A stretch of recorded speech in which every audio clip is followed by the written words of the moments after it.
हम लाते हैं top news, आपके फेवरेट टॉक शोज और अनलिमिटेड एंटरटेनमेंट सिर्फ यूट्यूब पर। अगर आपने अभी तक हमारा चैनल सब्सक्राइब नहीं किया तो अभी सब्सक्राइब करें और बेल आइकॉन को क्लिक करके हमारी लेटेस्ट वीडियोस के बारे में अपडेट जानें।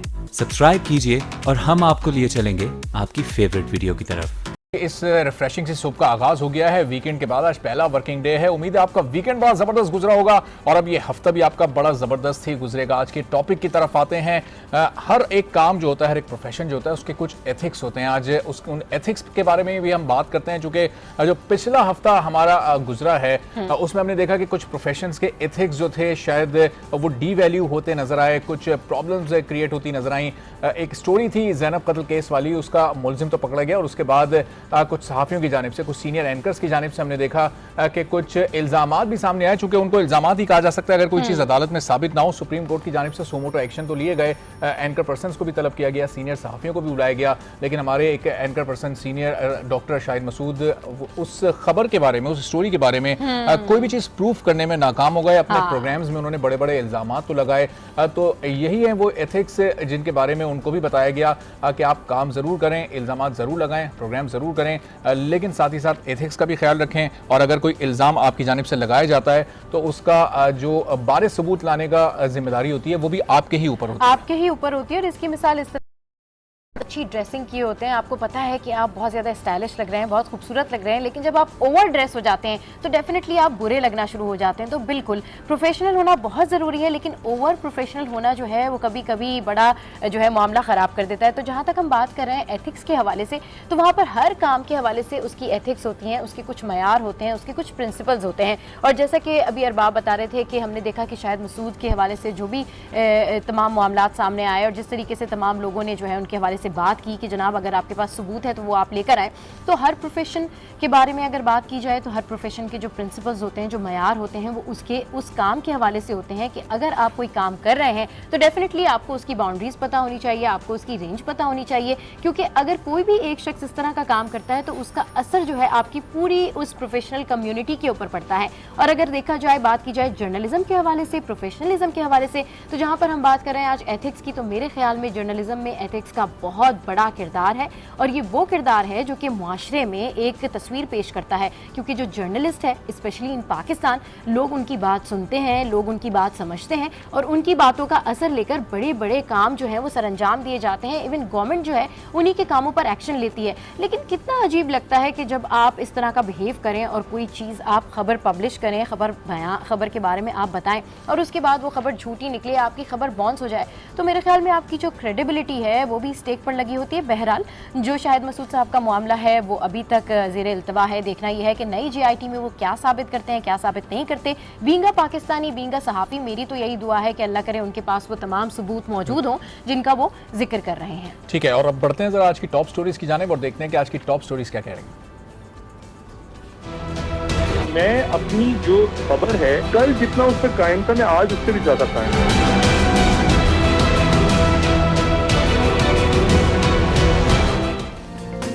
37 अकाउंट के दावेदार एंकर शाहिद मसूद अदालत आए लेकिन सबूत साथ ना लाए। समाअत के दौरान चीफ जस्टिस भी बरहम नजर आए। कहा आपने जो बताया साबित करके नहीं दिखाया। अगर ये झूठ निकला तो आप सोच भी नहीं सकते कि आपके साथ क्या होगा। सिर्फ प्रोग्राम बंद नहीं, कोई बड़ी सजा देंगे। नाम ECL में भी डाल सकते हैं। इल्जामात की तहकीकात के लिए नई JIT तश्कील।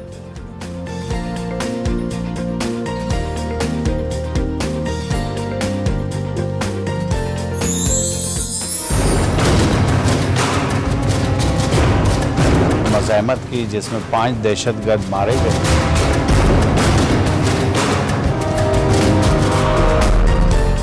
हथकड़ियां तैयार मगर कहां गया रावणवार। शहरियों को लापता करने वाला खुद लापता हो गया। गिरफ्तारी के लिए सिंध पुलिस की हर कोशिश बेकार। IG सिंध की हसास इदारों से मदद की दरख्वास्त। DGI-SI, DGMI और DGIB को लिखे गए खत में मुलजिम की तलाश के लिए इंटेलिजेंस और तकनीकी मुआवनत मांगी गई है।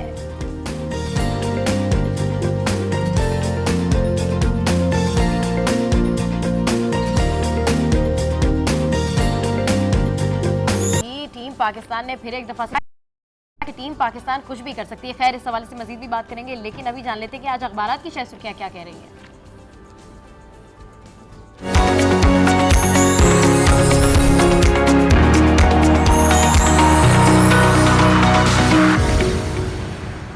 जनाब एक्सप्रेस अखबार मेरे पास है और एक्सप्रेस ने जो सुर्खी लगाई, जो हेडलाइन लगाई है वो जैनब केस से मुतालिक है। एंकर सबूत ना ला सका, अदालत बरहम है, JIT कायम कर दी गई है, जुडिशल कमीशन बनाने पर पाबंदी आयद कर दी गई है। तो ये वही खबर है। शाहिद मसूद को गुज़िश्ता रोज भी तलब किया गया था, बाकी सहाफ़ियों को भी तलब किया गया था और उन तमाम सहाफ़ियों ने कोशिश की कि वो शाहिद मसूद को मना सकें कि वो अदालत में माफ़ी मांग लें और इस तरह इस केस से उन्हें छुटकारा मिल जाए, चूंकि फिर अदालत और चीफ जस्टिस भी खासे बरहम नजर आए। लेकिन ऐसा होता फिलहाल दिखाई नहीं दे रहा, क्योंकि डॉक्टर साहब भी अपने मौके पर डटे हुए हैं, अपना इल्ज़ाम साबित भी नहीं कर पा रहे, लेकिन अपनी खबर से पीछे भी नहीं हो रहे। इसके अलावा राव अनवर की सुपर लीड लगाई गई है एक्सप्रेस में कि राव अनवर के पीछे वो सियासतदान हैं जो कत्ल कराते हैं। ये कहा है इमरान खान ने, जो गुज़िश्ता रोज़ कराची में ही मौजूद थे। इंतजार के वालिद से भी उन्होंने मुलाकात की, वहाँ भी उन्होंने मुतालबा किया कि कातिलों को कैफर किरदार तक पहुँचाया जाए। उस केस के हवाले से भी उन्होंने कहा कि इसमें पुलिस की नाअहली सामने आई है और राव अनवर वाले मामले पर भी वो खासे बरहम दिखाई दिए और गुज़िश्ता रोज़ न सिर्फ इंतजार के वालिद से उन्होंने मुलाकात की, पूरी PTI क़यादत भी वहाँ पर मौजूद थी। इसके अलावा राव अनवर से मुतालिक भी उन्होंने बयान दिया है। इसके अलावा ज़ाहिर है कि पाकिस्तान की जीत को भी तमाम अखबारात ने ही अपनी लीड्स में शामिल किया, चूँकि पाकिस्तान जो कि न्यूजीलैंड में 6 मुसलसल मैचेस हार चुका था, बिलाखिर आखिरी 2 मैचेस जीतकर T20 सीरीज जीत गया और नंबर 1 पोजीशन पर भी अब पाकिस्तान इस वक्त आ चुका है। बिल्कुल, नंबर 1 पोजीशन पर भी पाकिस्तान इस वक्त आ चुका है। और अगर मेरे पास जंग है और मैं इसकी लीड स्टोरी डिस्कस करूं तो इसमें लिखा है सबूत दें वरना सजा भुगतें। Definitely it is about doctor Shahid Masood साहब, जिनके हवाले से कल भी हमने देखा कि सुप्रीम कोर्ट लाहौर रजिस्ट्री के बाहर जो है कई सारे सहाफ़ी वहाँ पर जमा हुए, जिसमें हामिद मीर भी थे, काशिफ अब्बासी भी थे, हमारी दोनों सीनियर एंकर पर्सनस भी थी, आसमा शिराजी साहिबा थी, गरीदा फारूकी थी और ये लोग भी कमरे अदालत में मौजूद थी। और वहाँ पर जब उनसे सबूत मांगे गए तो उन्होंने कोई ख़ास जवाब नहीं दिया और वो यही कहते रहे कि जी जो JIT है वो उससे मुतमईन नहीं है। लेकिन बहरहाल उसके बाद जो तमाम सहाफ़ी थे, जितने भी सीनियर एंकर पर्सनस थे, उन्होंने ये कहा कि हमने शाहिद मसूद साहब को समझाने की बहुत कोशिश की कि वो माफ़ी मांग लें और ठीक है खबर बाउंस हो जाती है, कभी कभी ज़राए भी गलत हो जाते हैं, नो मैटर, लेकिन अगर वो माफ़ी मांग लेंगे तो डेफिनेटली मामला जो है बहुत पहले सुलझ जाएगा। लेकिन फिर भी कल यही कहा गया डॉक्टर शाहिद मसूद की जानिब से कि वो अपनी खबर पर स्टिल कायम है और वो यही कहते हैं कि नहीं जी मैं प्रूफ दूंगा, मैं सबूत दूंगा। तो इस हवाले से अब JIT बनाई गई है। जबकि अगर बाकी बैंक अकाउंट के बारे में बात की जाए, जो कि तमाम सहाफ़ी ये कहते हैं कि उन्होंने अपने तौर पर भी इन्वेस्टिगेशन की है, तहकीकात की है, इमरान के हवाले से इस तरह के बैंक अकाउंट सामने नहीं आए हैं। अब सवाल यही पैदा होता है कि इस खबर के हवाले से होगा क्या, क्योंकि ये खबर इतनी हाइप इख्तियार कर गई है। इस खबर को बैनुल अक़वामी मीडिया ने भी जो है वो अब हाईलाइट करना शुरू कर दिया है। And it is about journalism, it is about anchor persons. तो वो एंकर पर्सनस जो कि पूरी दुनिया में पाकिस्तान का फेस होते हैं या पाकिस्तानी उनकी तरफ देखते हैं, या वो जब कोई खबर पब्लिश करते हैं तो लोग उसके ऊपर इन्हिसार करते हैं और फिर इस तरह की कोई खबर सामने आए, वो भी इसने बड़े एंकर की जानिब से, तो डेफिनेटली खबर भी बनती है, बातें भी होती हैं। तो इस हवाले से अब तहकीकात का सिलसिला भी जारी है। लेकिन सहाफ़ी बरादरी जो है उसकी यही दुआ है कि जो कि डॉक्टर शाहिद मसूद कह रहे हैं वो जैसा कह रहे हैं अल्लाह करे वो सच साबित हो, क्योंकि उसमें उनकी भी जीत है और हमारी भी जीत है। तो ये खबर है, इसको जंग ने अपनी मेन लीड का हिस्सा बनाया हुआ है। और जो दूसरी खबर लगाई गई है जंग में वो है लियारी एक्सप्रेसवे के हवाले से। हमने देखा कि कल वज़ीर आज़म शाहिद खाकान अब्बासी आए और लियारी एक्सप्रेसवे का जो उन्होंने इफ्तिताह भी किया और बड़ी अच्छी खबर है कराची के शहरियों के लिए, क्योंकि कहा जा रहा है कि 35,000 व्हीकल्स जो हैं इस एक्सप्रेसवे से गुजरेंगे और तकरीबन 60 लाख लोगों को फ़ायदा पहुँचेगा। और ये मनसूबा ताख़ीर का शिकार था, बिलाखिर इसको कंपाइल कर लिया गया है, FWO की जानिब से इसको कंपाइल किया गया है। और इस हवाले से कल हमने देखा कि वज़ीर आज़म ने यह भी कहा कि जी कराची की तरक्की है तो पूरे पाकिस्तान की तरक्की है। और तीसरी खबर जो कि अरबाब दे रहे थे मैच के हवाले से, आप तो कल मैच देख रहे हो। बिल्कुल, और जाहिर है मैच इसलिए बड़ा इंटरेस्टिंग था कि एक तो इतवार का दिन था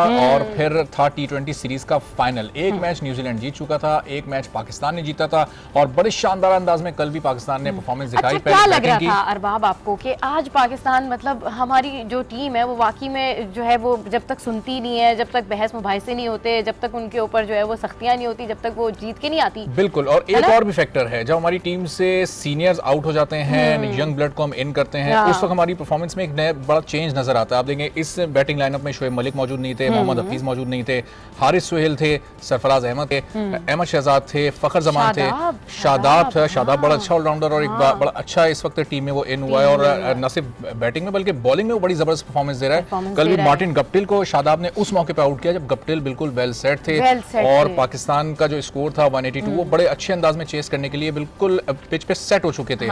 उस वक्त शादाब ने गप्टिल ऑस्ट्रेलिया को आउट किया और पाकिस्तान के लिए फिर ये मैच बड़ा अच्छी आसान खबर हो थी। गया। और मुझे पता है यही लग रहा था कि जब इन लोगों ने बैटिंग की थी और ये 150 से ऊपर चले गए थे, अबव चले गए थे, मैं तो खैर न्यूज़ में बैठी हुई थी, तो मुझे यही लग रहा था कि नहीं यार, अब हम लोग जो है ना, हमारी बॉलिंग इतनी तो है, हमारा बॉलिंग अटैक, कि हम कम बैक कर सकते हैं और जल्दी जल्दी जो है वो हम आउट करेंगे। तो बहरहाल बड़ी अच्छी खबर है कि हमारी टीम जो है वो रैंकिंग में नंबर 1 पर भी आ गई है और टीम ने बिल आखिर बड़ी बहस मुबाहिसे के बाद, बड़ी तकदौ के बाद जो है ये साबित कर दिया कि वाकई में पाकिस्तानी टीम अनप्रिडिक्टेबल है। हम चलते हैं हमारे मुख्तलिफ शहरों की जानिब और मुख्तलिफ शहरों में हम सबसे पहले कहाँ जा रहे हैं? मुख्तलिफ शहरों में हम सबसे पहले जा रहे हैं लाहौर, जहाँ पर मौजूद होती हैं हमारी नुमाइंदा हुमा भट्ट और उनसे जानते हैं कि वीकेंड का पहला दिन है, क्या हो रहा है लाहौर शहर की सूरत हाल कैसी है? Huma Bhatt, good morning. आज जीत गया पाकिस्तान?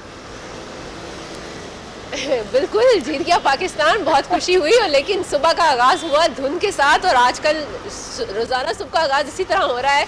सर्द मौसम है और सर्दी में बाहर निकलना जरा मुश्किल लगता है, लेकिन उसके बावजूद ड्यूटी पर आना पड़ता है। और वो बच्चे जो कि सुबह सुबह आजकल स्कूल जा रहे हैं उनके लिए तो बहुत ज़्यादा मुश्किल है, क्योंकि धुंध होती है उस वक्त, और उस वक्त बाहर निकलना और उसके साथ साथ बच्चों को पहुंचाना और जो गर्म कपड़ों का इस्तेमाल, ये थोड़ी सी चीज़ें, थोड़ी सी जो फैमिली मेम्बर्स हैं और स्पेशली जो मैरिड वुमेन है उनके लिए थोड़ा सा परेशानकुन है, क्योंकि वो अपने बच्चों की देखभाल ज़रा खूब आजकल कर रही होंगी और उन्हें बता भी रही होंगी कि कोई अच्छी अच्छी चीज़ें बाहर खानी है, गर्म और गंदी चीज़ बिल्कुल नहीं खानी है। तो आजकल मौसम सर्द है और ना सिर्फ लाहौर में है ये सर्द मौसम, बल्कि पूरे पंजाब में इस वक्त सर्दी का राज है, जिसकी वजह से बाहर निकलना सुबह और रात के औकात में ज़रा मुश्किल होता है। लेकिन जो इंजॉय करने वाले लोग हैं वो तो इसी मौसम को ज़्यादा इंजॉय करते हैं। और अगर मैं आजकल इवेंट्स की बात करूं, क्योंकि दिन का आगाज़ हुआ है, हफ्ते का आगाज़ हुआ है आज से, तो आज सुबह का आगाज़ होगा नैब कोर्ट से, जहां पर पहुंच रहे हैं पीटीआई के रहनुमा अलीम खान, और वहाँ पर उनके ऊपर जो भी इल्ज़ामात लगाए गए हैं उसके बारे में वो वहाँ पर जवाब दाखिल कराएंगे। इसके बाद हम लोग देखेंगे साबिक वज़ीर आज़म नवाज शरीफ, क्योंकि बहुत अरसे से ये लाहौर में ही हैं, अब लाहौर में ही क़याम पजीर है, तो उनके पास यहाँ पर आमद का सिलसिला जारी रहता है। अपने रहनुमाओं का, जितने भी उनके पार्टी लीडर्स हैं वो यहाँ पर आते हैं और उनके साथ इजलास होता है और उसके बाद वो एक गैर रस्मी सी गुफ्तगू भी सामने हम लोग देखते हैं। लाहौर का सियासी मौसम तो गर्म रहेगा, लेकिन लाहौर का मौसम बड़ा इस वक्त सर्द है और सुबह धुंध भी है, न सिर्फ धुंध है बल्कि सर्दी भी खासी ज्यादा है। गर्म कपड़ों का इस्तेमाल हो रहा है। सुबह स्कूल जाने वाले बच्चों के लिए बड़ा मुश्किल है कि वो इतनी जल्दी जल्दी सुबह उठें और गर्म कपड़े पहनकर फिर स्कूल की जानिब जाएं, चूंकि आमतौर पर हम ये देखते हैं कि जब सर्दियां कम होती हैं उस वक्त सर्दियों की छुट्टी दे दी जाती है और जब सर्दियां बढ़ जाती हैं तो स्कूल जाने के दिन शुरू हो जाते हैं। हुमा भट्ट, बहुत शुक्रिया लाहौर की सूरत हाल से आपने अपडेट। यहाँ बिल्कुल कराची में भी बड़ी सर्दी है, ऐसी बात नहीं है। पेशावर का मौसम भी हम जान लेते हैं कि पेशावर में क्या कुछ हो रहा है, मौसम वहाँ पर कैसा है। आसिफ शहजाद हमारे साथ मौजूद हैं। आसिफ, लाहौर में तो बड़ी धुंध है, बड़ी सर्दी है, कराची में भी सर्दी है, पेशावर के मौसम का हाल बताइएगा और सियासी सरगर्मियां, समाजी सरगर्मियां आज पेशावर में दिन भर क्या रहेंगी? जी बिल्कुल, पेशावर के मौसम की बात करें तो कराची और लाहौर से मुख्तलिफ नहीं है। यहाँ पर भी सुबह से ही जो धुंध का राज था, मोटरवे जो थी पेशावर से सवाबी और दीगर इलाकों तक वो भी बंद थी, जो कि 9 से 10 बजे के दरमियान जो है वो खोली जाती है, क्योंकि यहाँ पर जब धूप निकलती है तो धुंध की जो वो है उसमें कमी आ जाती है। इसके बाद जो है मोटरवे को खोल दिया जाता है। सर्दी की शिद्दत में भी जो है वो इजाफा हो गया। आज जो है सियासी सरगर्मियों के हवाले से बताता चलूँ कि यहाँ पर जो कराची में राव अनवार की जानिब से नकीबुल्लाह महसूद की शहादत के खिलाफ यहाँ पर पेशावर में एक धरना जारी है, जो गुज़िश्ता एक हफ्ते से जारी है। यहाँ से जो आज धरने के शुरका है वो इस्लामाबाद की जानिब पैदल मार्च करेंगे। वहीं पर जो हैं उनका इस्लामाबाद में धरना देने का उन्होंने ऐलान किया था। यहाँ से पैदल मार्च का जो है आज आगाज़ करेंगे दिन 11 बजे के बाद। इसके साथ साथ जो पेशावर की खैबर मेडिकल यूनिवर्सिटी है, यहाँ पर मेडिकल के तलबा का कन्वोकेशन भी हो रहा है। इसके साथ साथ जो दीगर सियासी पार्टियां हैं उनकी जानिब से भी अपनी जो सरगर्मियां हैं वो भी जारी रखी गई हैं, जबकि इसके साथ साथ जो दीगर जो प्रोग्रामात हैं वो भी हो रहे हैं। जो पेशावर में बड़ी सरगर्मी है आज वही नकीबुल्लाह महसूद के हवाले से जो है यहाँ से जो धरने के आपका बहुत शुक्रिया।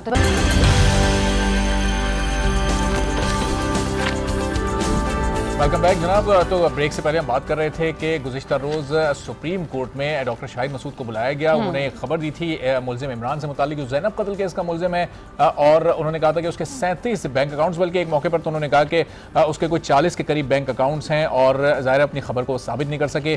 और अब उन्हें मुश्किल का सामना भी सुप्रीम कोर्ट में करना पड़ा, जहाँ उनके दीगर सियासी सहाफ़ी दोस्त भी मौजूद थे, लेकिन उनके मशवरे को भी डॉक्टर साहब ने कुछ खास माना नहीं। सब कुछ खास माना नहीं, बिल्कुल। इसी हवाले से एक रिपोर्ट तैयार की, स्पेशल रिपोर्ट, तो आप ये रिपोर्ट देखिए।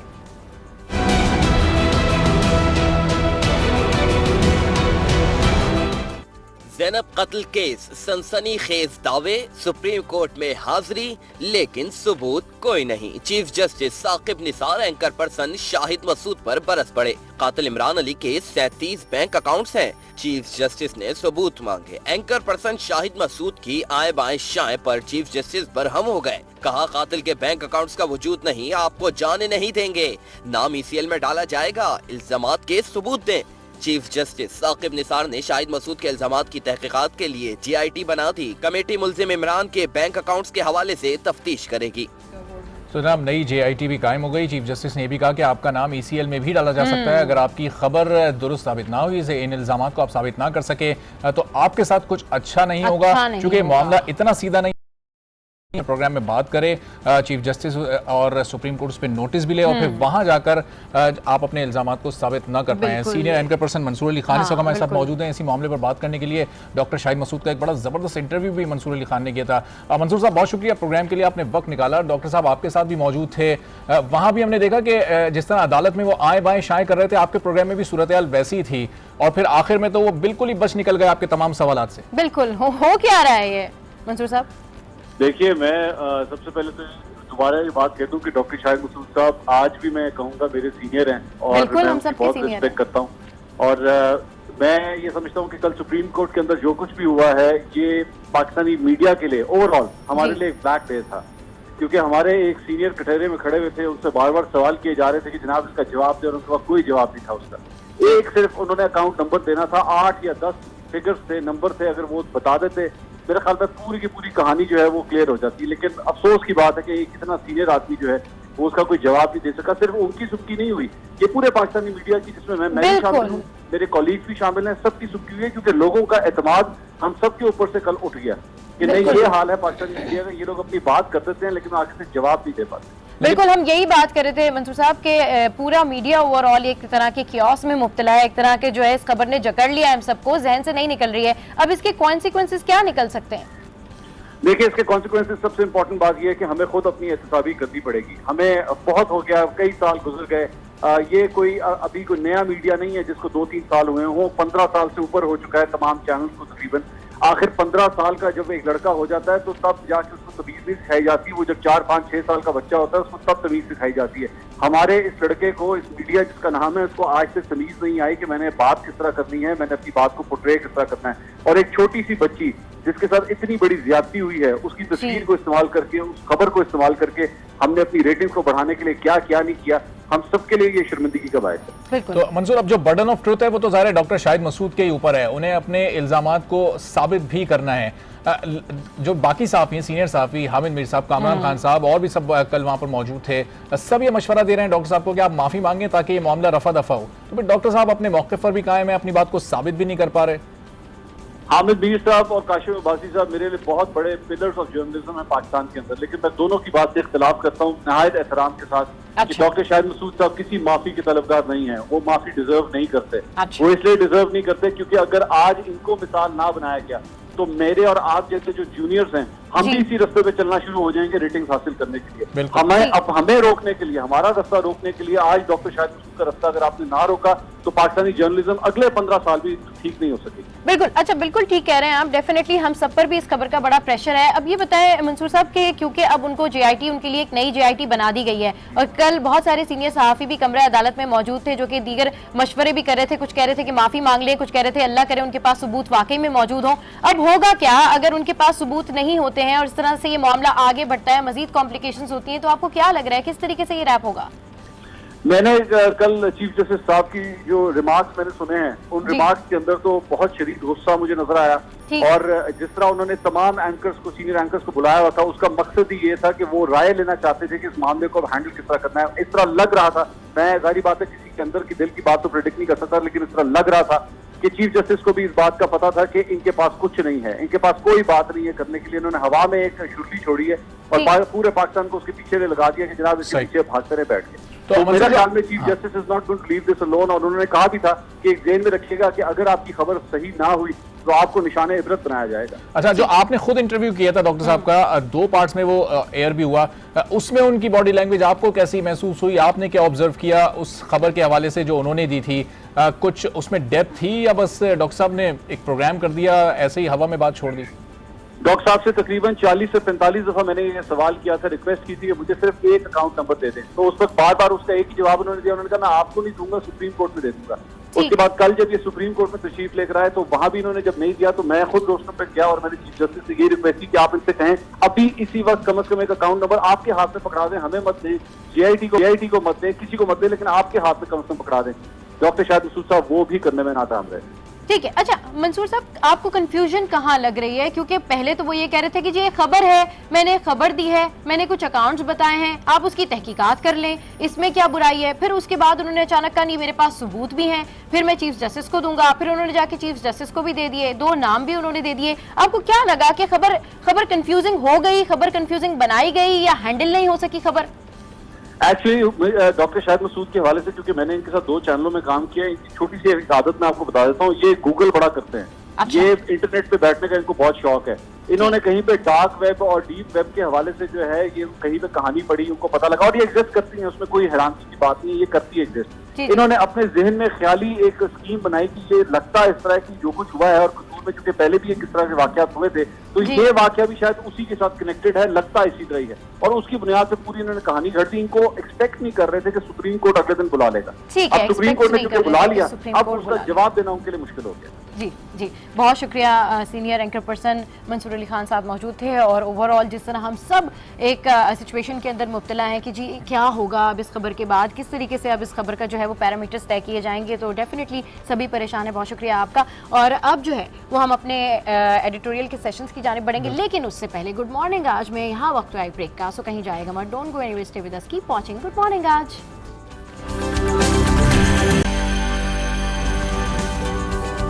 Welcome back to good morning आज। और जनाब हम बात कर रहे थे ब्रेक से पहले डॉक्टर शाहिद मसूद की, मंसूर अली खान भी हमारे साथ मौजूद थे, और डॉक्टर साहब इस वक्त बड़े मुश्किल वक्त में हैं। लेकिन अब ब्रेक के बाद जरा हम अपने एडिटोरियल्स की तरफ बढ़ते हैं कि हमारे आज के एडिटोरियल्स क्या कह रहे हैं। इसके लिए हमारे साथ सीनियर सहाफ़ी नफीस नईम साहब मौजूद हैं, और साथ ही साथ हमारे स्टूडियोज़ में मौजूद हैं आज रेहाना कमर साहिबा, जो कि एक बड़ी नामवर पोइटिस भी हैं, एक बड़ी वेल नोन पर्सनैलिटी हैं। इनकी 10 किताबें भी इनकी शाये हो चुकी हैं। इसके अलावा भी इनको कई अवार्ड्स भी मिल चुके हैं, और साथ ही साथ सोशल एक्टिविस्ट भी हैं और बिजनेस वुमेन भी हैं। तो इनसे भी डिटेल में हम बात करेंगे, लेकिन पहले आज के जो हमारे एडिटोरियल्स हैं वो क्या कह रहे हैं, इसके लिए नफीस साहब के पास। बिल्कुल जी, नफीस साहब एडिटोरियल्स क्या कह रहे हैं? जी वही जो अभी आपने जिक्र किया, येलो जर्नलिज्म, ये इदारती नोट है डॉन का। इसमें ये कह रहे हैं कि जो मीडिया सेक्शन ऑफ मीडिया है वो एथिक फ्री जोन में काम कर रहा है। ये कुछ ऐसा सेक्शन है जो चैनल्स हैं जिन पर कोई कदगन नहीं है, जो फेक जिसे कहते हैं एक बीस्ट है, फेक न्यूज़ को ये कहा गया है। हमने देखा डॉक्टर शाहिद मसूद के हवाले से अभी आप पेपर भी ले रहे थे, और जर्नलिस्ट का एक व्यू ये था कि उनकी सज़ा जो है वो उन्होंने इत्तफाक नहीं किया हामिद मीर साहब के मौक़िफ़ से या काशिफ अब्बासी साहब के मौक़िफ़ से कि उन्हें सज़ा माफ़ी दी जाए। तो मेरा ये कहने का मकसद है कि माफ़ी एक ये का ऑप्शन तो हर जगह होता है, और शाहिद मसूद साहब ने ठीक है कि वो अभी तक उन्होंने डॉक्टर साहब ने अपने कोई प्रूफ नहीं पेश किया है, और वो उन्होंने उनका जो मौक़िफ़ था वो वाज़े नहीं हो सका, ना वो अपने अभी भी स्टैंड पे कायम अपने मौक़िफ़ पे कायम है। लेकिन सज़ा का से पहले जो है उनको एक चांस देना चाहिए, उन्हें ऑप्शन देना चाहिए माफ़ी का, इसलिए कि एक जर्नलिस्ट और इस स्टैचर का, इस मयार का जर्नलिस्ट अगर उसकी खबर बाउंस होती है और पूरे पाकिस्तान की नज़रें उस पर लगी हुई हैं, उसको डिबेट किया जा रहा है, उस पर बहस की जा रही है सोशल मीडिया पे, मेन स्ट्रीम मीडिया पे, अगर उसकी खबर बाउंस होती है और अदालत में ये कहा जाता है कि आपकी खबर बाउंस हो गई, आपको माफ़ी मांगना है, और उसने माफ़ी मांग ली, तो वो वहीं मर गया, उसकी खबर भी मर गई, उसके जर्नलिज्म भी मर गया। उसको मैं कहता हूं कि अगर लेट मी से दीज वर्ड कि उसको उसकी जो जर्नलिज्म है उसको in the court he hang कर दिया गया, तो उसको मजीद सजा देने की जरूरत नहीं है। क्योंकि अगर आप हमारा मुआशरा पहले ही इस अदम टॉलरेंस का शिकार है, इंटॉलरेंस का शिकार है, और हम सजा दे के भी क्या कर लेंगे। ये बहुत बड़ी सजा है जो दी जा रही है, और जो इस वक्त भी उनको मिल रही है। ये सजा का तायन जो शुरू हो चुका है। जी आप कुछ कह रही हैं? बिल्कुल, मैं यही कह रही थी कि जिस तरीके से आप बात कर रहे हैं येलो जर्नलिज्म के हवाले से, और आप कह रहे हैं उनके लिए बहुत बड़ी बात हो जाएगी। लेकिन इशू ये है कि जो अब ये जो इशू बनाया गया है शाहिद मसूद वाला, वो हैंडल नहीं हो रहा क्योंकि वो खुद किसी पोजीशन में नहीं है कंफर्मेशन के। ना तो वो हाँ कर रहे हैं, ना तो वो ना कर रहे हैं, ना तो अभी तक उन्होंने कहा मेरे पास सबूत नहीं है, ना वो ये कह रहे हैं कि मेरे पास है। तो इस सिचुएशन से अब कैसे ओवरकम किया जाएगा? जो JIT बनाई गई है नई, हो सकता है कि उसके मुताबिक कोई कंक्लूजन सामने आ जाए। अभी हमने ये किस तरह की एक ये बात सही है शाहिद मसूद साहब की कि वो गूगल बहुत करते हैं। हाँ। और ये हम देखा कि कसूर में इससे पहले भी एक बड़ा रैकेट सामने आया था का। हाँ। और इसके अलावा भी हमने देखा कि अभी तैमूर को भी पकड़ा गया है, वो भी इसी रिंग में मुलव्वस है, वो वीडियोस का ठीक है। ये इसमें तो कोई दूसरी राय नहीं है कि ऐसे माफिया मौजूद हैं जिनके लिंक्स बाहर। हमने देखा कि तैमूर को रेड वारंट इंटरनेशनल बैनुल अक़वामी गिरोह का वो रुकन है और उसको बाकायदा बैनुल इत्तलात के मिलने के बाद उसको पकड़ा गया है। तो शाहिद मसूद साहब का ये जो प्रोपोजिशन बनी हुई थी ना कि ये है चाइल्ड पोर्नोग्राफी, एक पूरा गैंग है जो काम कर रहा है और कसूर में ही है। फिर उन्होंने कुछ सर्च की और हमने देखा ये जो सर्च हम देख रहे थे कि लॉग जो बन रहे थे और कुछ लॉग्स सामने आ रहे थे। हुआ ये कि कुछ बैंक्स ने उस जो इमरान अली उसके अकाउंट सर्च करने के लिए अपने लॉग्स जनरेट किए। वो होता ये है कि जब बैंक सर्च करता है तो उसके लॉग जनरेट हो जाते हैं स्टेट बैंक में। राइट। डॉक्टर साहब को ये किसने ये सर्च लॉग दिया? क्योंकि उस सर्च लॉग तक की रसाई जो है वो किसी आम आदमी के इख्तियार में नहीं है, वो एजेंसीज कर सकती हैं या फिर खुद बैंक के आला ऑफिशियल्स। वो उनका रसाई मिली, उन्होंने उसको सर्च किया, उन्होंने देखा कि 39 अकाउंट, इतने अकाउंट, इसका मतलब है ये शख्स बहुत बड़ा इन्वॉल्व है। फिर उनको कुछ लोगों ने कुछ ऐसी अफवाहें भी शामिल थी, ये हमारे अमलगमेशन ऑफ इंफॉर्मेशन सिस्टम करन साहब ने भी जो है वो 100 से ज्यादा अकाउंट्स के बारे में बात की थी। जी हाँ, उन्होंने भी। लेकिन अब मैं ये कहता हूँ कि अब ये खबर बाउंस होने जा रही है, जो वो बाद में साबित हो भी जाएगा। अल्लाह करे, हमारी दुआ है कि डॉक्टर साहब कुछ सबूत ले आए। हम सब का देखें, हम सब की फेस सेविंग इसी में है कि डॉक्टर साहब की फेस सेविंग हो जाए। हम उनको अलग नहीं कर सकते क्योंकि हमारा ही हिस्सा है। अगर वो खबर बाउंस हो जाती है तो जर्नलिज्म को एक धचका लगेगा। जर्नलिज्म के लिए बहुत कुर्बानियां दी गई हैं, फ्री जर्नलिज्म के लिए बड़ी लड़ाई लड़ी गई है। ये जो अगर हम किसी वेस्टेड इंटरेस्ट के लिए खबर बनाते हैं, फेक खबर होती है, इससे हम तमाम सहाफी बरादरी का ही नुकसान होगा। बिल्कुल। चलिए नवीस साहब, चूंकि पूरी खबर ज़ैनब केस से मुतालिक घूम रही है, उसी के मुतालिक घूम रही है, तो रेहाना साहिबा को भी गुफ्तगू में शामिल करते हैं। रेहाना साहिबा, आप एक खातून भी हैं, समाजी रहनुमा भी हैं, आप शायरी भी करती हैं। शायर वैसे ही बड़े हसास तबीयत के मालिक होते हैं। तो इस ज़ैनब केस से मुतालिक जब आपने सुना पहली बार, आपकी क्या फील थी? किस तरह से आपने इसको, उस खबर को फील किया? आप अमेरिका में थी या उस वक्त आप पाकिस्तान आ चुकी थी? ये भी ज़रूर बताइए। नहीं, ये इट वाज शॉकिंग न्यूज़। और जब स्पेशली जब आपके अपने बच्चे भी हों, आपकी अपनी बेटी भी हो, तो आप फ़ौरन विजुलाइज करते हैं कि अगर ये मेरे साथ वाक़या हुआ होता तो आप बिल्कुल हार्ट ब्रोकिंग न्यूज़ थी ये। लेकिन हमारे माशरे में कुछ थोड़ा सा मुझे लगता है कि जैसे पेरेंट्स को भी अवेयरनेस नहीं है कि हमने अपने बच्चों को किस तरह से हैंडल करना है। सही। बेशक कुछ फ़र्ज़ भी हैं, लेकिन बच्चा जो है आपकी प्रायोरिटी है। पहला फ़र्ज़ आपका अपने बच्चे होते हैं, अपना घर होता है। तो उनका भी थोड़ी सी वो भी गफलत थी उन लोगों की भी। और फिर जो भी हुआ उसके साथ, उसके बाद कुछ लोगों ने उसको और रंग दे के कुछ रेटिंग बढ़ाने के लिए जो आपने बात की है कि बहुत सारा कैश भी किया, उसको कैश भी किया। अच्छा रेहाना साहब, बिल्कुल आप सही कह रही हैं कि पेरेंट्स की जो है किरदार बड़ा इंपॉर्टेंट होता है किसी भी चाइल्ड की डेवलपमेंट के लिए। बहरहाल अब ये एक इशू है ज़ैनब कत्ल केस के हवाले से, इससे बहुत सारे कॉन्सिक्वेंसेस भी निकल रहे हैं और ये मामला आगे भी बढ़ा और अल्लाह करे सॉर्ट आउट भी हो जाए। अब माशाल्लाह से आप पोइट्स भी हैं, आपकी इतनी सारी बुक्स भी पब्लिश हुई हैं और इतना ज़बरदस्त आप काम कर रही हैं, इंटरनेशनल प्लेटफॉर्म पर लोग आपको बहुत अच्छे तरीके से जानते भी हैं। तो थोड़ी सी बात करते हैं आपकी लिटरेचर स्किल्स के हवाले से। तो उसमें आप ये बताएं कि आपने कब से जो है ये लिखना शुरू किया और कब से ये शायरी लिखना? तो मैंने स्कूल एज से किया था, 7th ग्रेड से मैं लिख रही हूँ। कायदे-ए-आज़म से नज़्म लिख के मैंने इसका आगाज़ किया था। अब 10 किताबें हैं मेरी, बहुत सारे गुलकारों ने गाया भी उसको।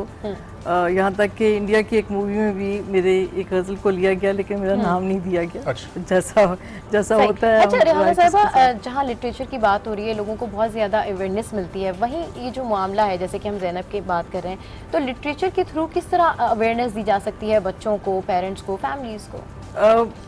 दिए जाते हैं पैगाम। देखें ये तो सीधी सी बात है कि जो तलवार काम नहीं करती, जहाँ पे आपके सारे जो वेपन्स काम नहीं करते, वहाँ कलम काम कर जाती है। कि वो आपने बड़े सॉफ्ट तरीके से एक पैगाम देना होता है लोगों को, अवेयरनेस देनी होती है। तो मेरे ख्याल में मैं ही नहीं, जितने लिखने वाले हैं वो अपना हिस्सा डाल रहे हैं उसमें। देखने वाला होता है उसका फर्ज होता है कि राह का तयन करना, एक रास्ता बना के लोगों ने, बाकी काम तो लोगों ने करना होता है, उस रास्ते पे चलना होता है, आपने अवेयरनेस दे दी, अमल तो लोगों ने करना होता है उस पर, तो हर कोई अपना हिस्सा डाल रहा है। अच्छा, इस तरह की जब खबरें जैसे ज़ैनब केस है या इस तरह से और जैसे आसमा का केस है और भी बहुत सारे केस इस तरह के होते हैं, जब बाहर आप लोग को ये खबरें मिलती हैं, अमेरिका में आप लोग मौजूद होते हैं, पाकिस्तानी कम्युनिटी किस तरह से दूसरे लोगों को, फिर आप वहाँ के लोकल लोगों को फेस करते हैं, आपके अपने बच्चे जो कि अगर वहीं पैदा हुए हों, वो आप लोगों को कैसे फिर उनको फेस करना कितना मुश्किल सबसे बड़ी बात यह कि इस दफ़ा मेरा बेटा मैं अपने साथ लेके आई हूँ और मुझे उसको करने में मेरे ख्याल में कोई लग गए होंगे 20 साल के। पाकिस्तान चलो इतनी बुरी जगह नहीं है, जो आप देख रहे हो न्यूज़ में ये ऐसा कुछ नहीं है। मैं भी हर साल वापस आती हूँ, तो इस दफ़ा फाइनली वो मेरे साथ है और बड़ा इंजॉय कर रहा है और आके मुझे कह रहा है कि इट्स डिफरेंट, क्योंकि पाकिस्तान में सिर्फ नेगेटिव बातें नहीं है, पॉजिटिव बहुत सारी बातें हैं। हमारे बहुत खूबसूरत लोग हैं, हमारे बहुत मोहब्बत करने वाले लोग हैं। हम लोग तो जज्बों के साथ चल रहे हैं। लोगों के पास तो बड़े बड़े वेपन्स हैं, लोगों ने तो बड़े बड़े प्लांट्स लगाए हुए हैं, प्लान किए हुए हैं। हम लोग तो जो भी काम करते हैं जज्बे के तहत। बहुत जबरदस्त आपने बात की है कि लोगों के पास पता नहीं क्या क्या है, लेकिन पाकिस्तानियों के पास जज्बा है और इतना इसार का जज्बा है कि मुझे कभी फील नहीं हुआ कि मैं कभी बेगानों से मिली हूँ, मैं ये लोग मुझे नहीं जानते हैं, तो लाइक ये मोहब्बत से भरपूर लोग हैं। मोहब्बत तो से भरपूर मेरा बेटा बड़ा एंजॉय कर रहा है और बड़ा इम्प्रेस हुआ है। ठीक, अच्छा, डेफिनेटली आप इतने अरसे से वहाँ पर कैलिफोर्निया में हैं, रह रही हैं, अमेरिका में। अब जब ट्रंप की हुकूमत आई है और ट्रंप की बहुत सारी पॉलिसीज ऐसी हैं जिससे सिर्फ मुस्लिम्स ही नहीं बल्कि अमेरिकन भी काफ़ी परेशान हैं, तो उसके हवाले से जो है वो कुछ पूछना चाहूँगी। देखिए, इसका वो एक पॉलिसी उसकी अलग से है, लेकिन वहाँ पे एक कानून साजी भी है, जिसको कहते हैं एक सिस्टम है। मैं अक्सर लोगों को कहती हूँ कि America is not country, is a system.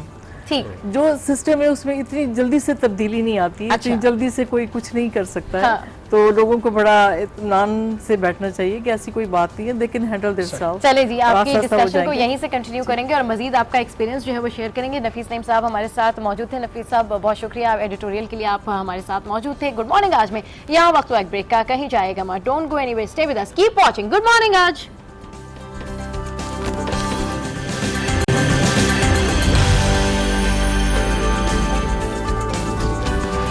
Welcome back to good morning आज। और जनाब, आज हमारे साथ स्टूडियो में रेहाना कंवर साहिबा मौजूद हैं, जो कि पोइट्स भी हैं, बिजनेस वुमेन भी हैं, इसके अलावा सोशल एक्टिविस्ट भी हैं। 10 इनकी किताबें भी पब्लिश हो चुकी हैं। तो इनसे हम यही बात कर रहे हैं कि लिटरेचर के थ्रू सोसाइटी में किस तरह से चेंज आ सकता है और अगर लैक ऑफ लिटरेचर के थ्रू क्या क्या खराबियाँ सोसाइटी में पैदा हो सकती हैं।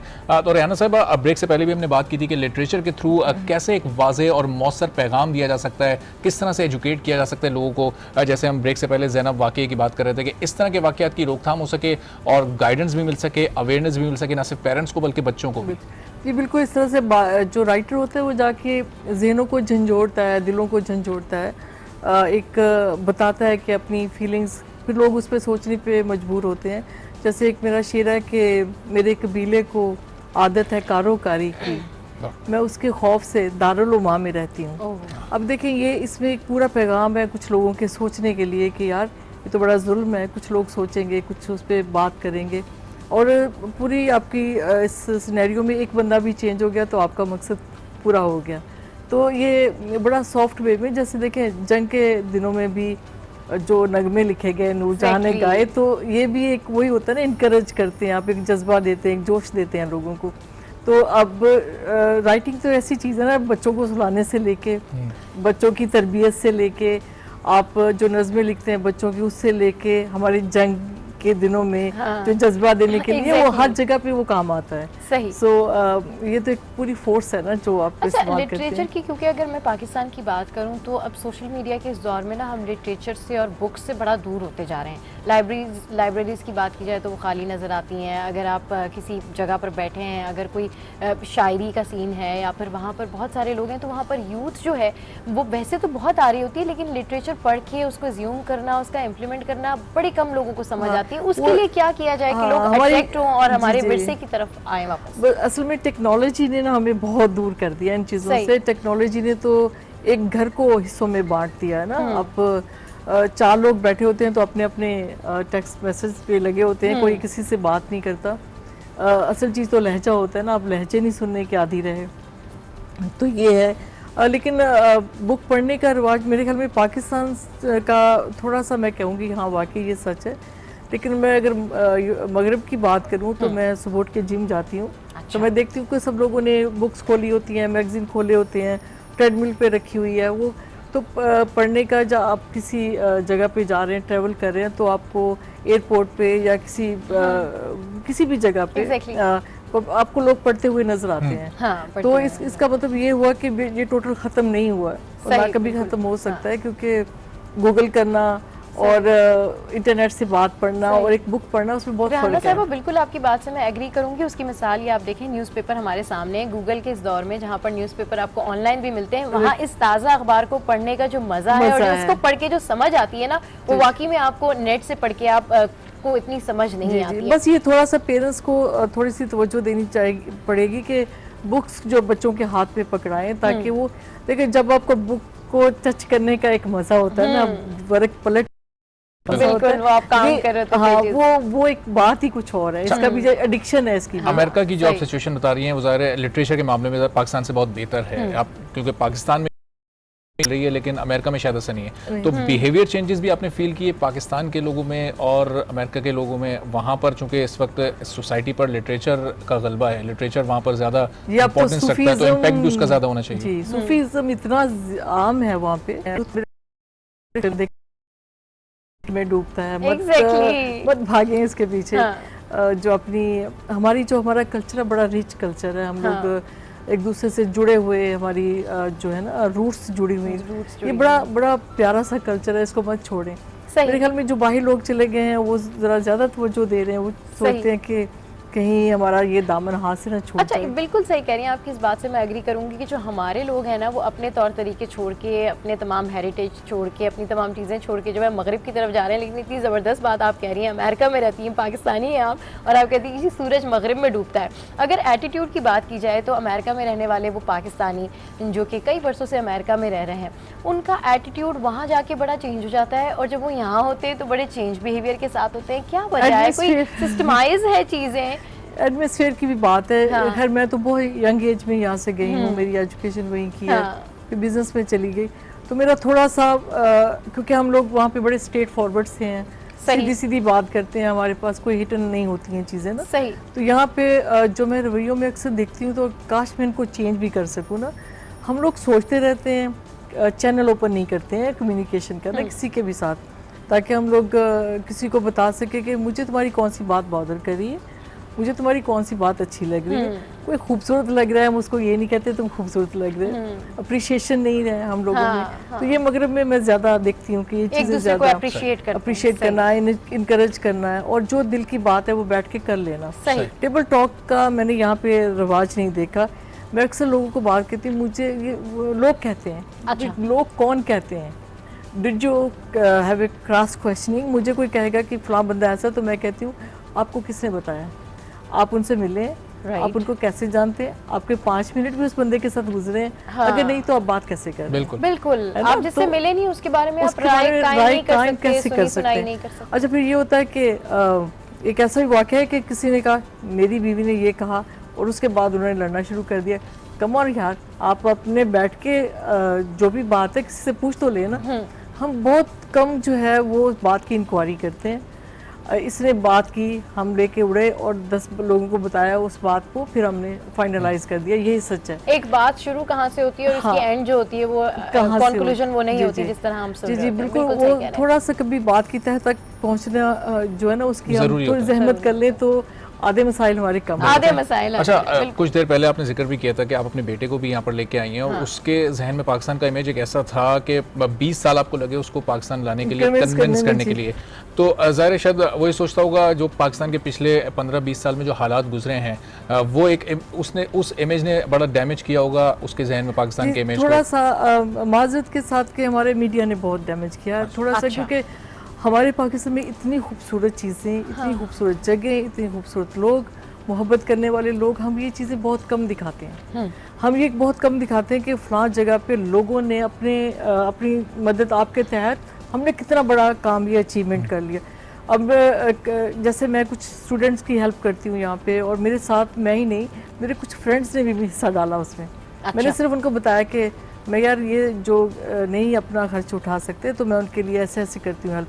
तो उन्होंने कहा $1000 मेरा भी डाल लें, ये भी कर लें। तो हम लोगों के पास इतने ज़्यादा जज्बे हैं एक दूसरे के लिए कि हम बहुत कुछ अपने तौर पे कर रहे हैं। बिल्कुल, अब जज्बे तो हैं हमारे, लेकिन पाकिस्तान के इस नेगेटिव इमेज में कहीं ना कहीं लैक ऑफ एजुकेशन भी एक फैक्टर है। मुझे एक से है कि अगर हाथ में किताब होगी तो हाथ में बंदूक नहीं होगी। काफ़ी अर्से तक पूरी दुनिया में पाकिस्तान का इमेज ऐसा देखा गया है कि शायद पाकिस्तान के हर दूसरे तीसरे शख्स के हाथ में बंदूक ही होती है। तो ये पाकिस्तान के हर हाथ में किताब किस तरह थमाई जा सकती है, किताब से करीब कैसे किया जा सकता है सोसाइटी को? यार हम लोगों ने अपना जो ऑनेस्टली मैं पता नहीं, मुझे ये बात ऑन एयर करनी भी चाहिए कि मैंने कुछ लोगों में जब मूव हुई हूँ ना भाई आके यहाँ पे, मैंने देखा है कि जो हमने अपनी औकात से ज़्यादा अपना स्टैंडर्ड ऊंचा कर लिया। एग्जैक्टली ये बहुत एक नेगेटिव सी बात मैंने देखी है यहाँ पे कि इतनी बड़ी गेम हो गई है हमारे यूथ के साथ। अच्छा, इन लोगों ने अब कुछ लोग होते भी होंगे जो हमारे खिलाफ बात कर रहे हैं या काम कर रहे हैं, कुछ ताकतें ऐसी भी हैं। अच्छा, उन्होंने देखा कि हमारे यूथ की कमज़ोरी क्या है। उन्होंने देखा कि इन लोगों को बड़े घर की गाड़ी का शौक़ है, इन लोगों को शो ऑफ करने का शौक़ है, इन लोगों को बहुत महंगा फ़ोन हाथ में पकड़ने का शौक़ है। अच्छा, उन्होंने क्या किया, उसी तरह से बैंक से कर्जे दिलवा दिए उनको। ठीक है, अब एक घर में जब गाड़ी आती है तो आपका लिविंग स्टैंडर्ड थोड़ा सा ऊंचा हुआ। उसमें फिर आपका सोशल सर्कल जो है वो भी चेंज हो गया, उसमें आपके अखराजात बढ़ गए, आपने अब पेमेंट्स करनी है हर महीने। तो उसमें क्या होता है कि आस्था से फिर एक घर के फर्द को स्कूल से उठा के काम पे लगा दिया जाता है। सही, बिल्कुल। अच्छा, इसमें इतनी बड़ी गेम हो गई है मेरे यूथ के साथ, मैं अपने लोगों के साथ मेरे, कि उनको पता ही नहीं चला कि हम लोग कब हमारे हाथ से ये किताबें छीन के ये बड़ा सा फ़ोन पकड़ा के उसकी पेमेंट्स का बोझ हमारे सर पे डाल दिया गया। अगर ये चीज़ें ना हुई, हम अपने, जब मुझे पता है कि मेरे फादर एक ही कमाने वाले थे, घर था, मतलब कोई ऐसी बहुत, अगर आप कंपोज लाइफ स्टाइल रखेंगे तो मेरे ख्याल में प्रॉब्लम्स क्रिएट नहीं होगी। और ये जो हाथ में किताबों और गन वाला जो इशू है, मेरे ख्याल में उसकी जगह आपको किताबें ही नजर आएंगी, क्योंकि लोगों की लायबिलिटीज नहीं बढ़ेंगी ना, लोग प्रेशर में नहीं आएंगे। एग्जैक्टली, बिल्कुल सही कह रही हैं। मोहब्बत को बढ़ाएं, ये बड़े गाड़ी का और घर का स्टैंडर्ड बढ़ाने की ज्यादा जरूरत नहीं है हमें वही कि मोहब्बत आपस में दिलों में पैदा करें और किस तरह से हम अपने फैमिली को करीब ला सकते हैं, लोगों को, बच्चों को कैसे हम अपने पास ला के, जो पहले जो माँ अपने गले से लगा के उनको जो पॉजिटिव एनर्जी जो ट्रांसफर करती थी, अब वो मैं चीज़ नहीं देख रही हूँ। वुमेन्स ज़्यादातर जो है वो हाउस वाइफ्स होती हैं, घर में होती हैं, या ज़्यादा काम को तरजीह नहीं देती। ये बताइए कितना ज़रूरी होता है अपने आप को बिजी रखने के लिए कोई ना कोई काम करते रहना? नहीं, काम डेफिनेटली। देखिए, वो कहते हैं ना कि खाली दिमाग जो होता है शैतान का घर होता है। तो अक्सर यहाँ पे मैं कहती हूँ कि आधी खवातीन को अगर काम पे लगा दिया जाए, आधे मसले तो वैसे ही कम हो जाएंगे। तो खाली बैठ के जो इधर की बुराई इधर से उधर बात कर रही होती है ना, वो मसले उनके कम हो जाएंगे और उनको पता चलेगा पैसा कैसे कमाया जाता है। सही, उनमें कॉन्फिडेंस आएगा और वो अपने हस्बैंड को भी कम तंग करेंगी, क्योंकि उनको पता है कि बाहर के मसाइल क्या हैं। सही। अब हमने एक सारे मसाइल की लिस्ट पकड़ा दिए जाते हुए और खाली बैठ के हम टीवी देख रहे हैं, तो शाम को जो बंदा डील करके आ रहा है बाहर से, वो तो थोड़ा जाहिर है इतना दिन का पका हुआ, और उसको वो आके वो अपनी मोहब्बत इतनी अपनी फैमिली को नहीं दे सकता। अगर औरत थोड़ी सी सपोर्ट कर रही है तो जाहिर है फिर एक घर जो है ना बड़े अच्छे तरीके से चल सकता है उसमें ना। तो ये ज़रूरी चीज़ है, आई थिंक लोगों को सोचना चाहिए इस तरफ। लेकिन औरत यहाँ पे जितनी पैम्पर होती है पाकिस्तान में, कमर साहिबा मौजूद हैं और ज़बरदस्त किस्म की आपने वीडियो देखी, और अभी आप वीडियो देखते हुए जिस तरह से कह रही थी, रेहाना साहिबा यही कह रही थी कि हमारे कुछ पाकिस्तानी ऐसे हैं जिन्होंने अमेरिकन को पंजाबी सिखा दी है लेकिन उन्होंने इंग्लिश नहीं सीखी है। राइट, बिल्कुल। हाँ, वहाँ पे एक कौम है हमारी मैक्सिकन, और एक हमारी है पाकिस्तानी, जिनका बहुत सारे, मैं सबकी बात नहीं कर रही हूँ, कि जिनका अमेरिका भी कुछ नहीं बिगाड़ सका या एजुकेशन भी कुछ नहीं बिगाड़ सकी। और वैसे भी मैं समझती हूँ मेरी जान के तरबियत और तालीम में बहुत फ़र्क है। सही, हम लोगों के पास, बहुत सारे लोगों के पास डिग्रीज हैं लेकिन तरबियत बिल्कुल नहीं हुई है। तो कुछ घरों में मैंने ऐसे देखा है कि अभी तक अल्लाह का शुक्र है कि एक तरबियत है, और वो ये बहुत ज़रूरी चीज़ है। सही, बिल्कुल सही कह रही हैं रेहाना साहब। बहुत सारी आपसे बातें हम करना चाहते हैं, सवालात भी बहुत सारे करना चाहते हैं, वक्त चूँकि बड़ा कम है। आखिर में एक मैसेज आपसे लेना चाहेंगे पाकिस्तानी ख़वातीन के बारे में, वर्किंग ख़वातीन के बारे में, और जो पाकिस्तान की सोसाइटी है, चूँकि आप एक राइटर भी हैं, पोइट्स भी हैं, तो आप क्या मैसेज देना चाहेंगी पाकिस्तानियों को? असल में थोड़े कुछ दिन पहले मुझे एक सेमिनार में बुलाया गया था ख़वातीन के लिए, तो उन्होंने बड़े बड़े नारे लगाए, उनको लगता था कि मैं उनकी सारी बातों को यस करके आऊँगी। अच्छा, उनको वो एक खातून ने उठ के कहा तो मैं तो किसी से डरती नहीं हूँ और मुझे तो आज़ादी चाहिए। देखिए, ख़वातीन को खुद नहीं पता उनको क्या चाहिए, ख़वातीन को आज़ादी नहीं, रिस्पेक्ट चाहिए। तो यहाँ पे आके ना उनको पहले उनका माइंडसेट जो ना क्लियर नहीं है कि हमें चाहिए क्या। देखिए, आज़ादी तो अल्लाह रहम करे बहुत सारी स्ट्रीट वुमेन्स भी होती हैं जिनके पास आज़ादी होती है, क्या उनको वाकई ये आज़ादी चाहिए? नहीं, हमें रिस्पेक्ट चाहिए।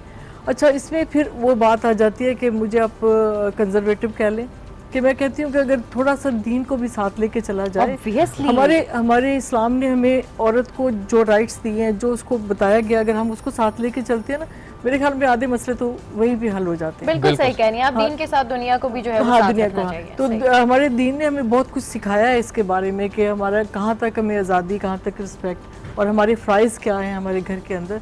अगर हम उसको थोड़ा सा जान लें, उसकी फिर अवेयरनेस हम ले लें, तो मेरे ख्याल में आधे मसले कम हो जाते हैं। सही है, बिल्कुल दीन के साथ दुनिया रखें, तमाम चीज़ों को मैनेज करके चलें, एक दूसरे को रिस्पेक्ट दें, तो डेफिनेटली तमाम मसले जो हैं वो हल हो जाते हैं। बहुत शुक्रिया रेहाना कमर साहब, आप हमारे शो पर आई। यकीन करें, दिल नहीं करा कि आपको यहाँ से हम बाय बोलें।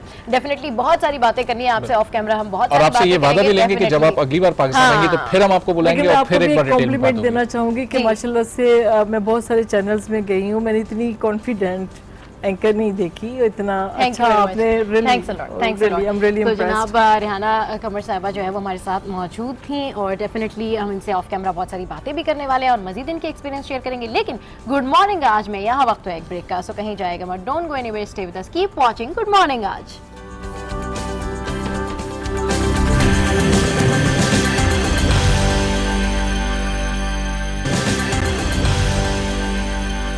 Welcome back to good morning आज। तो जनाब, इस वक्त हमें स्टूडियोज में ज्वाइन किया हमारे गेस्ट ने, जिनको इंट्रोडक्शन में कराती हूँ। हमारे साथ इस वक्त मौजूद हैं general manager south Sindh Balochistan Asad Khan, और उनके साथ हमारे 3 को फाउंडर्स बैठे हैं कराची एक्रो युवा सेंटर्स के, जिनमें सबसे पहले अजलाल हैं और धनक हैं और अरुण हैं। आप सबको वेलकम टू गुड मॉर्निंग आज। बहुत खुशी हुई आप लोगों को यहाँ देख के। लेकिन सबसे पहले बात करेंगे असद खान साहब से।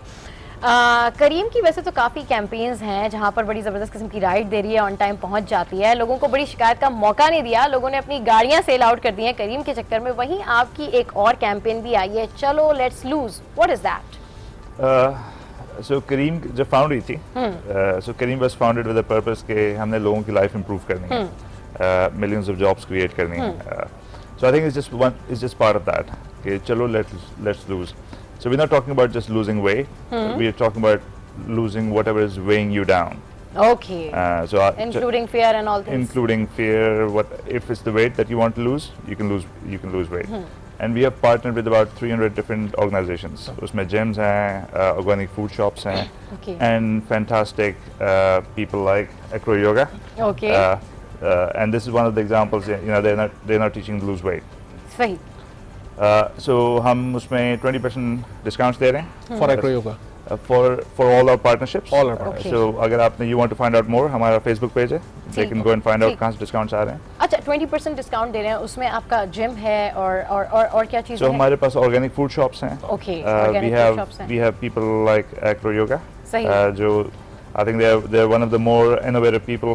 चलिए जी, this is very good thing. जो लोग करीम राइड यूज़ करते हैं अब उनको बड़े 20% ऑफ के ऊपर बाकी दीगर सहूलियात भी मिल रही हैं। अजलाल हमारे साथ बैठे हुए हैं, और अजलाल आप जो हैं वो डेफिनेटली कराची एक्रो युवा सेंटर से जो है वो आपका ताल्लुक है। ये बताएं कि when did you start these things? अस्सलाम वालेकुम। सबसे पहले मैं आपको एक ब्रीफ दे दूं कि एक्रो योगा है क्या, बिकॉज पहले जब लोग सुनते हैं कि एक्रो योगा उनको समझ नहीं आता क्या है। जैसे मैं आपसे पूछ रही थी तब आपने कहा एक्रोबैटिक, तो मैंने कहा ओके जी। So acro yoga is a combination of acrobatics and yoga, ठीक है। It's a globally recognised field that happens all over the world. Karachi में, पाकिस्तान में हम पहला वो ग्रुप हैं जिन्होंने एक्रो योगा को शुरू किया। होता क्या है एक्रो योगा में? एक्रो योगा में एक बेस होता है और एक फ्लायर होता है, उसके साथ कुछ स्पॉटर्स होते हैं। सो जो कुछ आप योगा में करते हैं, जो आपके पोजेस योगा के होते हैं, वो सारे पोजेस को आप फ्रॉम अर्थ टू एयर ले जा सकते हैं। और वही सब चीज़ आप अकेले, जैसे योगा में आप अकेले कर रहे होते हैं, ये आप अपने दोस्तों के साथ मिलके उनके साथ ये योगा कर रहे होते हैं। सो ना सिर्फ जो है आपकी फिटनेस बढ़ती है, ना सिर्फ आपकी स्ट्रेंथ फ्लेक्सिबिलिटी बढ़ती है, you learn to trust another person, you learn to communicate with another person. यानी योगा को ही आपने मॉडिफाई कर दिया है? हमने नहीं किया, ग्लोबली रिकॉग्नाइज्ड। इंटरनेशनली पाकिस्तान में आप लोग फर्स्ट हैं? पाकिस्तान में you are the first. धनक सुबह सुबह हमारे साथ धनक मौजूद हैं। जी धनक। तीन अजलान और अरुण के साथ मिलकर कराची एक्रो योगा हमने बनाया था। ये हमने लास्ट ईयर, अब 1 साल हो चुका है हम प्रैक्टिस करते करते, and now that we've also gotten certification in acro yoga, now we can properly assist people जिसको अगर classes लेनी है या workshop में आना है, so they can come to us, and घर पे आप अगर करेंगे तो obviously it's not advisable, so it's better to come to our weekly jams. हम जमजमा पार्क में करते हैं 8 to 10 PM. किसी को भी आना है they can try it out. Also हमारी graffiti में एक workshop होने वाली है 4th Feb को, and जो भी जिसको भी register करना है, and people can use the Kareem service to come to. Oh, that's really nice. Kareem service use कीजिए और फिर पहुंच जाइए आप इनके जहाँ पर ये इवेंट है। अच्छा अरुण, आप साथ में मौजूद हैं, और डेफिनेटली जब योगा की बात आती है ना तो बहुत सारे लोग इस मुश्किल में पड़ जाते हैं कि यार बड़ी डिफिकल्ट एक्सरसाइजेस होंगी और पता नहीं क्या क्या टिप्स होंगी, हमसे हो भी पाएंगी या नहीं हो पाएंगी, तो बड़ा ईजी होता है आम लोगों के लिए करना। योगा एज बेसिकली मैं अगर देखा जाए तो लोग उनको इशू होता है कि फ्लेक्सिबल इतना बंदा हो सकता है नहीं हो सकता। As in I taking my example, people don't like pursue me as a person who can do certain acrobatic things or anything, but with the grace of God and everything that my practice I have with me, I can do splits, I can do different sort of acrobatic stuff. Okay. So yeah, so yoga is a basic thing. अगर आप start करते हो आपको flexibility उससे मिलती है। Flexibility मिलती है। Ajal, is that beneficial? I just like to add to that. शुरू में जब हमने अपनी तस्वीरें सोशल मीडिया पे लगाना शुरू की, लोगों ने हमें तस्वीरों को देखा और बोला ये क्या ये क्या हो रहा है, हम तो नहीं कर सकते obviously. So big time fear, and that's how Kareem comes into play also, because we are helping people take that fear out of them. जब वो हमारे जैम पे आए, हमने बोला हम आओ हमारे साथ, ठीक है, एटलीस्ट आके ट्राई तो करो। जो हमारे जमजमा पार्क में जैम्स होते हैं वो they are absolutely free, we do not charge anything for that, we are only trying to build an acro yoga community, build this community and bring people together. आप लोगों ने स्टार्ट किया, back of the mind idea क्या था? Friends के साथ मिलकर एक एक्टिविटी करनी है या लोग कोई स्पेसिफिक मोटिव था कि जी लोगों को एजुकेट करना है, सिखाना है उनको? शुरू में तो बस ये था, हम एक्चुअली मिले इस तरह थे कि हम तीनों साथ साइकिल करते थे। क्रिटिकल मास कराची एक ग्रुप है जिसके साथ हम साथ मिलकर साइकिल करते थे। साइकिलिंग के बाद संडे को साइकिलिंग होती थी, उसके बाद हम मिलके नाश्ता कर लेते थे, मिल बैठ के कुछ बातें कर लेते थे। तो हमने सोचा, एक दिन जो है किसी ने एक तस्वीर देखी इंस्टाग्राम पे कि ओह देख ये बड़ा कूल पोज लग रहा है, हमने कहा हमें ट्राई करना चाहिए। फिर हमने ट्राई किया। ऑब्वियसली आप जब कुछ चीज़ नया करते हैं तो आप ट्राई करेंगे, नहीं सक्सेसफुल होंगे, लेकिन हम करते रहे ट्राई, जब तक हमारा हमसे हुआ नहीं, और जब हमने किया तो एक जो फीलिंग थी वो बहुत अलग थी। अच्छा अरुण, ग्लोबली जब कोई चीज़ रिकग्नाइज हो रही होती है और पाकिस्तान में उसको इम्प्लीमेंट किया जा रहा तो डेफिनेटली आप जैसे लोग होते हैं जो इम्प्लीमेंट कर रहे होते हैं, तो उस टाइम पर थोड़ा सा डर नहीं लगता कि यार ये चीज़ हम इम्प्लीमेंट तो कर रहे हैं, हम ये एक्यूरेट कर भी पाएंगे या नहीं कर पाएंगे, और एक्यूरेट करने के अलावा हम लोगों को ये डिलीवर कर पाएंगे या नहीं? इनिशियली हमने जो मतलब टेक्निक ऑब्वियसली परफेक्ट करने हमें बहुत टाइम लगा, हमें गाइडेंस लेनी पड़ी, और हमने बहुत सारे यूट्यूब वीडियोस देखे। पहले जैसे ये बता रही थी हम बहुत गिरे, हम हर सर्टेन पॉइंट पे, जैसे अभी हम पोजेस कर रहे हैं जो हम दूसरों को सिखा रहे हैं, 1 या 2 अटेम्प्ट में उनका हो जाता है, बट इनिशियली हमें वो 30-40 अटेम्प्ट्स लगते थे, but to get the perfect technique हमें बहुत टाइम लगा, so it really takes that much time. Sir ये जो चलो लेट्स लूज वाली आपकी जो कैंपेन है, इसके अलावा भी कुछ करीम जो आम पब्लिक है जो कि अटैच नहीं होती इन जिम्स के साथ या दीगर ऑर्गेनाइजेशंस के साथ, उनके लिए भी कोई कैंपेन वगैरह करीम इस वक्त सोच रही है लाने के लिए? हाँ, सो आई थिंक पहली वन ऑफ द थिंग्स के ये कैंपेन हमने लॉन्च की थी, चलो लेट्स लूज, तो इसमें वेट शामिल नहीं किया हमने, so we wanted to say कि whatever you want to lose. इसी तरह हमने जो हंड्रेड्स ऑफ पार्टनरशिप्स किए हैं वो सिर्फ जिम्स के साथ नहीं है, they are with all sorts of different organisations, जो उसमें आपको if you want to lose some mental fear, if you want to lose weight, if you want to lose something else, तो we have tried to put all those partnerships जिसमें आपके, so you got wide range of options. उसके अलावा अगर आपने जाना है, you want to go there, you want to come back from there, so 20% discount card पे। सो मैं ये कहना चाह रहा था कि she is one of only 167 certified acro yoga instructors in the world. Very nice, very nice. So I think we should promote this, and also I think before this program I saw a few of the moves. Yeah, they're we absolutely will fantastic. see. We will see. After some time, we will see. Acha, Asad, you have so many campaigns, just like Chalo Let's Lose and Fitness Month. So बहुत सारी ऐसी campaigns होती हैं जिसमें से कोई एक ऐसी होती है जिसको लोग बहुत ज़्यादा contact कर रहे होते हैं और like करते हैं. Which one? So I think Rishta Aunty was pretty good. हाँ. So I'm sure a lot of people have heard about it. Really? Yeah. We woke up with the Rishta Aunty. Rishta Aunty. Okay. I want to ask about that. That ये जो campaign है इसको launch करने का idea कैसे आया Rishta Aunty वाला? Raksha और taxi and like that. So लोग contact करते हैं सबसे ज़्यादा. So I think we were looking for what is the most what's in people's mind. So Pakistan is a young country, right? So we have a youth bulge. So we have lots of young people outside. So we thought maybe it's funny, but it might also make a real difference in some people's life. So that's how the idea came about. Okay, Azlan, अब ये जो Acro yoga है, activity है, आप लोगों ने start तो कर दिया, आप लोग इसको सीरियसली ले रहे हो एज प्रोफेशन, इसको आपको कैरी करना? Absolutely. I used to work in a corporate organization up until October, and now I've quit my job. Now I'm a full-time yoga instructor, and it really helps. So I got so involved in it that I actually went and pursued a certification. So now I'm a certified instructor, and the certification really helps in teaching people, because पहले शुरू में तो हम खुद से practice कर रहे थे, जिसमें इतना ज़्यादा गिर रहे थे और छोटे भी लग रहे थे. But now we know the proper way to do these poses. So the certification has really helped us, and now we want to take it further. We want to pursue it. I'm currently teaching yoga at 3 different studios in the city. And as far as acro yoga is concerned, we do our jams every Thursday. We haven't missed a jam since we started. सही. अच्छा, अभी ग्राफ्टी में भी आपका event है. ये बताएं कौन से आपके जो ऐसे फ्रेंड्स हैं बहुत ज़्यादा आपको अप्रिशिएट करते हैं, फीडबैक कैसा आता है लोगों का?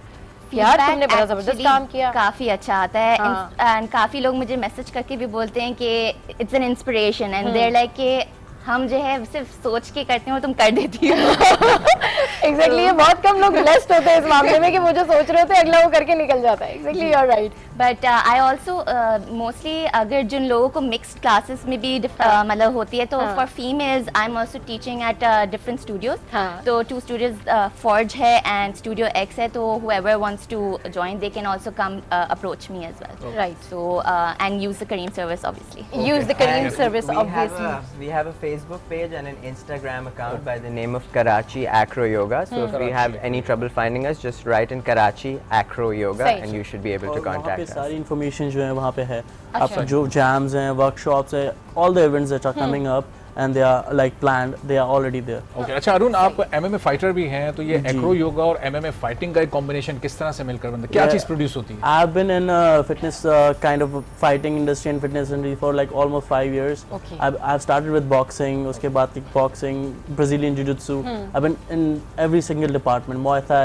So when my like friends started this thing with me, like doing random stuff at their houses, तो उसके बाद जो हमने मतलब एक देखा है कि इसमें एक मतलब हमें नज़र आया that this can be a bigger thing, a different thing. So उसको हमने जो है परस्यू किया. This was really interesting. क्योंकि it's a very irrelevant combination ना कि आप MMA फाइटर भी हैं लेकिन योगा भी करते हैं, तो मेरे ख्याल में बहुत सारे लोगों का ये इशू होता है कि चले इस डिस्कशन को यहीं से कंटिन्यू करेंगे. लेकिन अभी गुड मॉर्निंग आज में यहाँ वक्त हुआ है ब्रेक का. अब ब्रेक के बाद एक प्रैक्टिकल एक्सरसाइज भी हम दिखाएंगे एक्रो योगा के इन तीनों पार्टिसिपेंट्स के, कि किस तरह से एक्रोबैटिक्स और योगा जब मिलता है तो फिर लोगों को क्या देखने को मिलता है, कॉम्बिनेशन क्या देखने को मिलता है. So don't go anywhere, stay with us, keep watching good morning आज.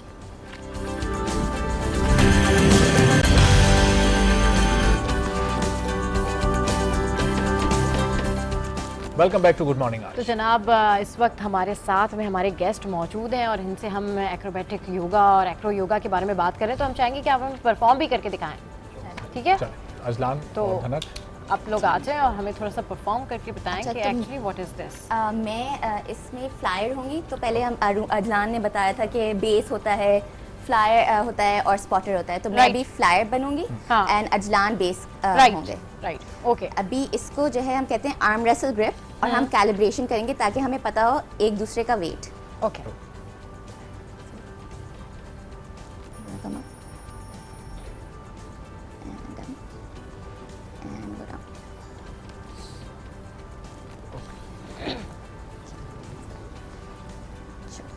अच्छा, ये एक्सरसाइज तो चली रही है। असद साहब भी हमारे साथ मौजूद हैं। बड़ी इंटरेस्टिंग एक्सरसाइज है, लेकिन इस एक्सरसाइज के साथ साथ कुछ जो वेरी नाइस धनक।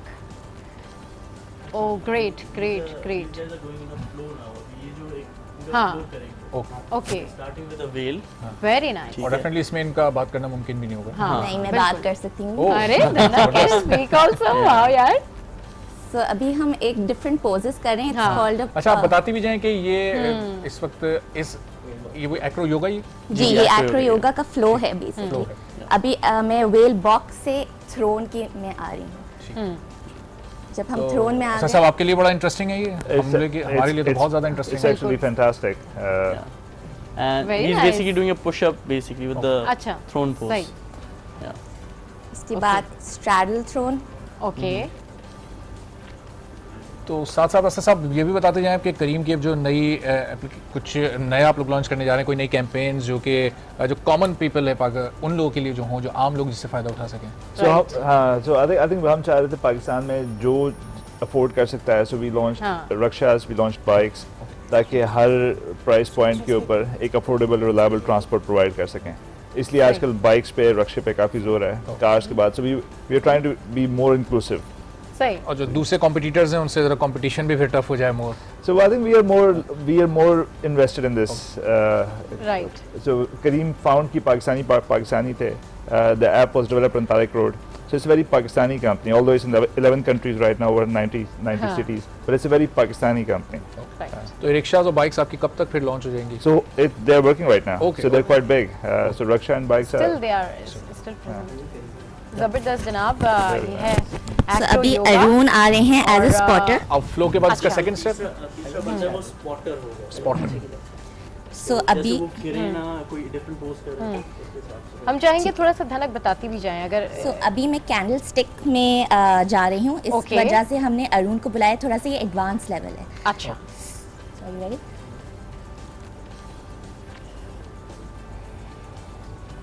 Right. This is a candlestick pose. ये candlestick। Candlestick. Right. Okay. थोड़ी slowly.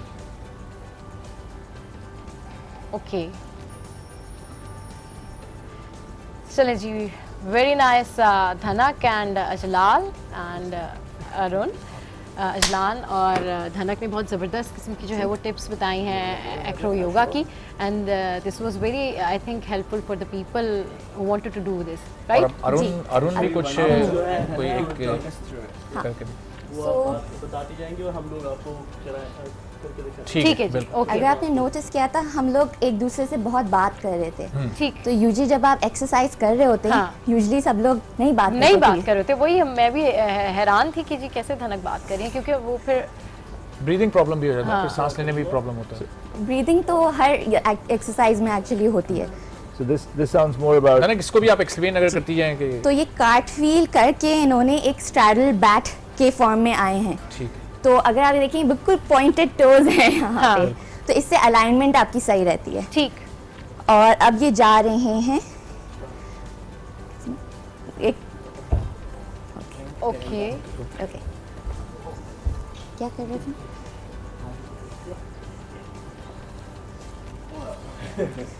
So this is called very much difficult and playing with the net. You get there eventually. Chaturanga arms. Okay. So ये star pose है। Star pose, right. Star pose, right. अब इससे आप देख रहे हैं कि पूरा इन्वर्टेड है, मतलब लोगों को क्या होता है कि ये कैसे कर सकते हैं? कैसे कर सकते हैं? ऑब्वियसली क्योंकि उनके शोल्डर्स के ऊपर। लेकिन अगर आपको पता चलता है कि ये भी हमने थोड़े महीनों पहले ही किया है, लेकिन हमने प्रैक्टिस करके किया है। बिल्कुल। डेली कितनी प्रैक्टिस करनी पड़ती है? बहुत डिफिकल्ट है ये। ओके जी। डेली आप तो नहीं करेंगे बिकॉज आप रिकवरी पीरियड भी होता है, बट ट्वाइस और thrice a week is good enough. ठीक है, ट्वाइस और थ्राइस जो है is good enough. Very nice Arun, Azlan and Dhanak, आप लोग आ जाएं, बैठें और ज़बरदस्त किस्म की ये योगा जो टिप्स हैं एक्रो योगा की हवाले से। अच्छा असद, इतना ज़बरदस्त किस्म का जो है डेवलपमेंट लेकर आए हैं ये लोग और ग्लोबली ये रिकग्नाइज है एक्सरसाइज, आपको क्या लगता है a common people, a common Pakistani can do it?